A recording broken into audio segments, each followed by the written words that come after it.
दोस्तों, ज्यादातर लोग अगर एक मैप को लेकर बैठे हैं तो वो ये नहीं पहचान पाएंगे कि फिजी नाम का भी कोई देश कहाँ है। लेकिन इस देश का बॉटल वाटर अपने आप में एक इंडस्ट्री है। जी हाँ, और इसी पानी को बेचकर उन्होंने अपनी इकोनॉमी को आज काफी बड़ा बना लिया है। फिजी भारत के लिए भी बहुत जरूरी है क्योंकि वहाँ के 40% लोग इंडियन ओरिजिन के हैं और कई बार सरकार में भी रह चुके हैं। कैसे बना पानी बेचकर फिजी अमीर और क्या है इंडियंस के वहाँ पहुँचने की कहानी, आइए जानने की कोशिश करेंगे हम आज के इस वीडियो में। बस अंत तक बने रहिएगा हमारे साथ। लेकिन वीडियो शुरू होने से पहले अगर आप चैनल पर नए हैं या आपने अभी तक चैनल को सब्सक्राइब नहीं किया है तो चैनल को सब्सक्राइब करना और बेल आइकॉन दबाना बिल्कुल ना भूलें। दोस्तों, जिस फिजी वाटर ने फिजी की तस्वीर बदली, दरअसल वो फिजी की कंपनी है ही नहीं। जी हाँ, ये कंपनी तो 1996 में डेविड गिलमोर नाम के एक कैनेडियन बिजनेसमैन ने शुरू की थी, जिसे 2004 में कैलिफोर्निया बेस्ड कंपनी ने $63 मिलियन में खरीद लिया था। फिजी वाटर को अमेरिका का फेवरेट बॉटल वाटर ब्रांड माना जाता है और क्योंकि 70% अमेरिकन ज्यादातर टैप वाटर की जगह बॉटल वाटर ही प्रेफर करते हैं, इसलिए इसकी सबसे बड़ी मार्केट अमेरिका ही है। फिजी वाटर को जो चीज अलग बनाती है वो है कंपनी का ये दावा कि इस पानी को मशीन से नहीं फिल्टर किया गया है, बल्कि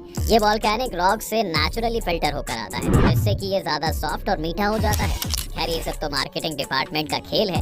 अंत में बेच तो ये लोग पानी ही रहे, लेकिन पानी की इस तरह की मार्केटिंग के कारण फिजी एक प्रीमियम ब्रांड है। फिजी वाटर ने अपनी मार्केटिंग और सेलिब्रिटी एंडोर्समेंट के कारण अपनी एक अलग लग्जरी ब्रांड इमेज बना ली है। और आज तो ये हाल है दोस्तों कि फिजी यानी जो देश है उसके 24% एक्सपोर्ट्स के लिए यही पानी जिम्मेदार है। पानी उसका सबसे बड़ा एक्सपोर्ट है।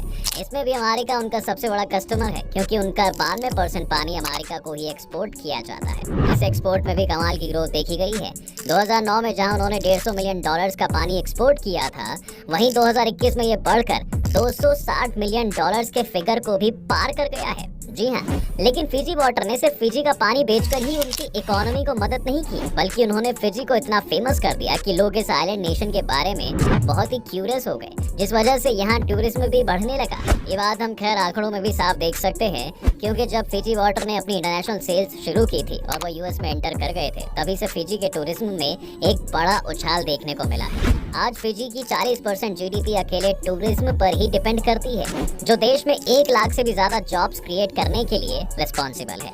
2017 में ये इंडस्ट्री करीब $2 बिलियन से ज्यादा की थी और पैंडेमिक में आए स्लोडाउन के बाद अब ये फिर से दोबारा खड़ी होती हुई दिखाई दे रही है। तो एक तरह से आप ये भी कह सकते हैं कि फिजी वाटर ने फिजी टूरिज्म को भी दुनिया भर में प्रमोट किया है। कई लोगों के लिए ये बात बहुत कंट्रोवर्शियल भी हो सकती है दोस्तों, वैसे कि बहुत से लोग शायद ये बात ना माने कि सारा टूरिज्म फिजी वाटर की वजह से ही आया है। जी हाँ, इसे प्रूव करने के लिए आप ये भी देख सकते हैं कि फिजी में आने वाले टूरिस्ट आखिर किस देश से आते हैं। फिजी में सबसे ज्यादा टूरिस्ट अमेरिका से आते हैं और जहाँ पर फिजी वाटर की सबसे ज्यादा डिमांड है, उसके बाद टूरिस्ट ऑस्ट्रेलिया और न्यूजीलैंड से भी आते हैं। ये दोनों ही देश फिजी को काफी करीब हैं और यहाँ पर भी फिजी वाटर काफी कंज्यूम किया जाता है। इसी के मुकाबले अगर आप यूरोप के देशों को देखें तो वहाँ से ज्यादा लोग फिजी नहीं आते हैं, जबकि इकोनॉमी और वेल्थ के हिसाब से वहाँ के लोग अमेरिकन जितने ही अमीर हैं। एक दूसरा सबूत सबसे बड़ा हमें चाइनीज टूरिस्ट भी देते हैं। चीन दुनिया भर में हर साल सबसे ज्यादा टूरिस्ट भेजता है, लेकिन चाइनीज टूरिस्ट भी फिजी नहीं आते और इसका एक बड़ा कारण ये भी है कि वहाँ बॉटल वाटर कभी उस तरह से पॉपुलर नहीं है।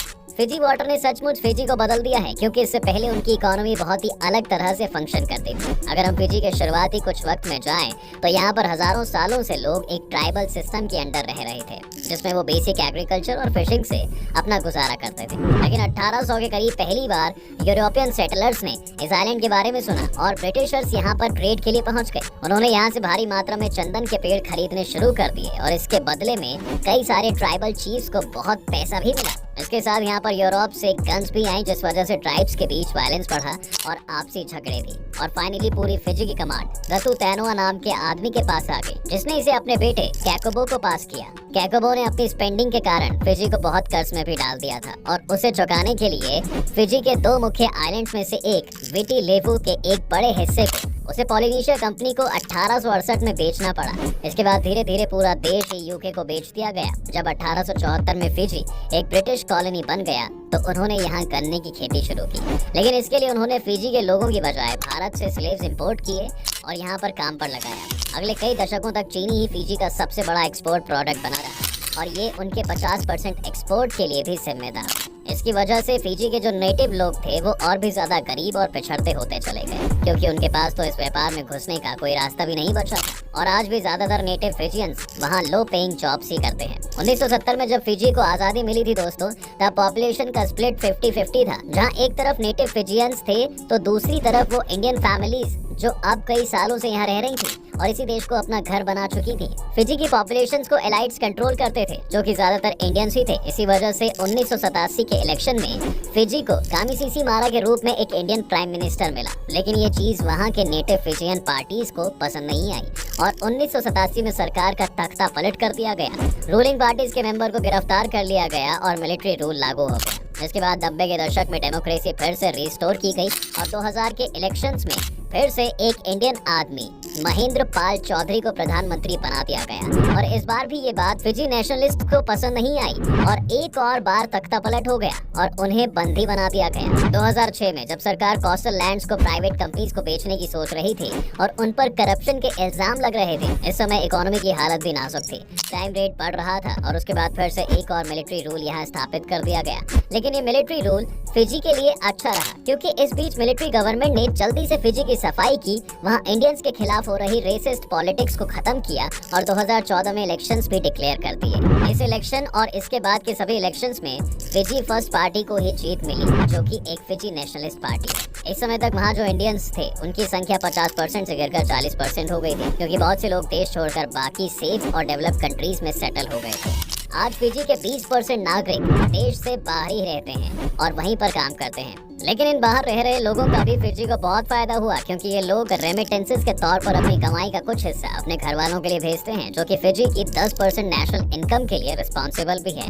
तो अगर हम टूरिज्म का 40% और रेमिटेंसेस का 10% मिला लें, तो आज फिजी की जो सक्सेस स्टोरी है उसका सबसे बड़ा कारण हमें उनका पानी नहीं, बल्कि दुनिया को लेकर उनकी ओपननेस और ग्लोबल इकोनॉमी से कनेक्ट होने की उनकी लालसा है। लेकिन अगर हम वापस उस फिजी वाटर वाले मुद्दे पर आ जाएं दोस्तों, तो आज भी एक्सपर्ट्स के बीच में ये डिबेट चल रही है कि फिजी टूरिज्म क्या फिजी वाटर की वजह से इतना सक्सेसफुल हुआ है, या फिर फिजी के टूरिज्म के कारण फिजी वाटर एक ब्रांड बन पाया।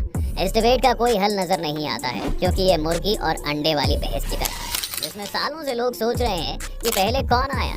लेकिन जो भी हो, स्लेव लेबर और शुगर पर डिपेंडेंट फिजी आज एक अच्छे इकोनॉमिक मॉडल पर चल रहा है और जब तक कोई नेचुरल डिजास्टर उनकी टूरिज्म इंडस्ट्री को नहीं बर्बाद कर देता, तब तक वो इसी तरह ग्रोथ करते रहेंगे।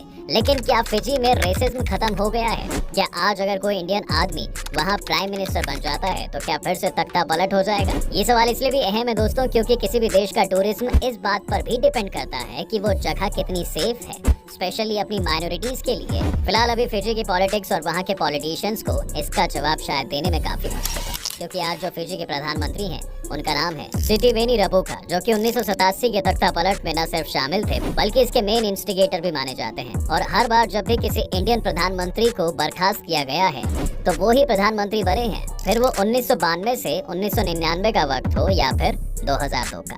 खैर, आपको क्या लगता है कि फिजी की पॉलिटिक्स में आगे क्या होगा? अपनी राय हमें कमेंट्स में जरूर लिखें। उम्मीद है कि आपको आज के इस वीडियो में काफी कुछ नया मिला होगा। अगर आपको ये वीडियो पसंद आया है तो दोस्तों लाइक और शेयर करना बिल्कुल ना भूलें और चैनल को सब्सक्राइब भी जरूर